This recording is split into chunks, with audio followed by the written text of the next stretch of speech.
Here we have a bold prediction on one of the Mets prospects. But before we get into this video, I need you to hit that subscribe button so you know what's going on with the Mets prospects. Bold predictions. What happens day to day on a regular basis in the minor leagues. And here we go. So hit that subscribe button. So this is from Rising Apple. A bold prediction from Mets pitching prospect Brandon Sprout. 23-year-old right-hander was just recently promoted to Double-A Binghamton, as you know.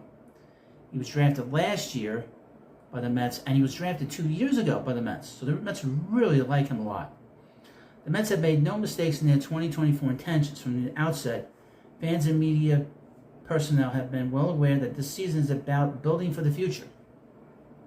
To show this, David Stearns has been more aggressive recently in evaluating younger talent at the major league level. For instance, Jose Butto and Christian Scott have each gotten an extended look in the rotation, while Mark Vientos was just recently recalled to replace Joey Wendell.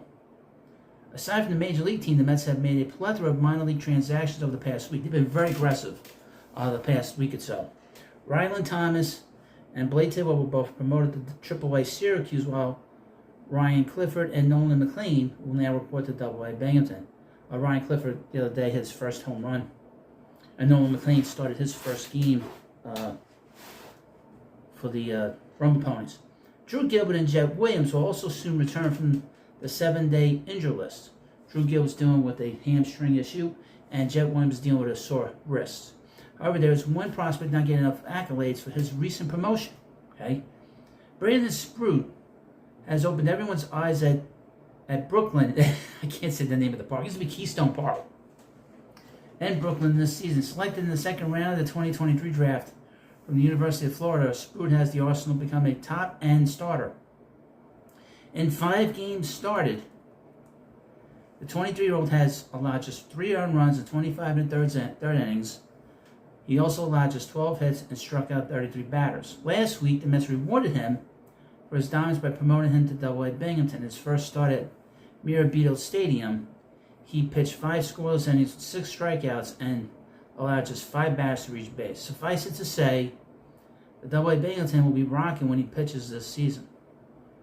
Sprout has enough experience for the Mets to be aggressive with his development. Already 23 years old, Sprout pitched 4 seasons in collegiate baseball. He went another year, 4th year, in Florida, so he can have a little more experience. Plus, he felt that, I guess, he'd get a little bit more money if he was drafted a little higher, which he did from the Mets. He threw 89 and a third innings in 2022 and 106 and a third innings in 2023, meaning his inning progression is not far off from a full major league season. I would mention Paul Skeens. People have said that the Pirates have kind of babied him, but the reality is that he pitched a lot of innings at LSU, so he has a lot of innings under his belt at throwing at 100 miles an hour. So a lot of people was like, well, why are you babying this particular pitcher? Because he pitched so much in college. Anyway, given pitch count should not be a problem. Sprout only has one more box to check before his ticket to AAA Syracuse. As with the Major League Club, his challenge is the base on balls. In those 25 innings pitched for the Cyclones, Sprout allowed 16 walks. The statistic, coupled with 48 walks allowed for Florida University last year, shows there's still work to be done before we get too excited. That's a big issue. The command issues Sprout has shown are not uncommon for a young starter and can easily be corrected. Well, we'll see about that. Tidwell had the same issue with Double-A Binghamton last season, but improved as the season went along. The same goes for Christian Scott, who has already endeared himself to the fan base. With innings not being an issue, Mets fans should fully expect an early promotion for Sprout in 2025. Can you imagine a homegrown rotation with Sprout, Scott, and Tidwell leading the way? And adding a healthy Kodai Senga, and Citi Field will be buzzing with pitching talent once more. Maybe all of that is being aggressive. The fans all agree on one thing: the Mets will win when they have young, homegrown starting pitching. We can all agree on that.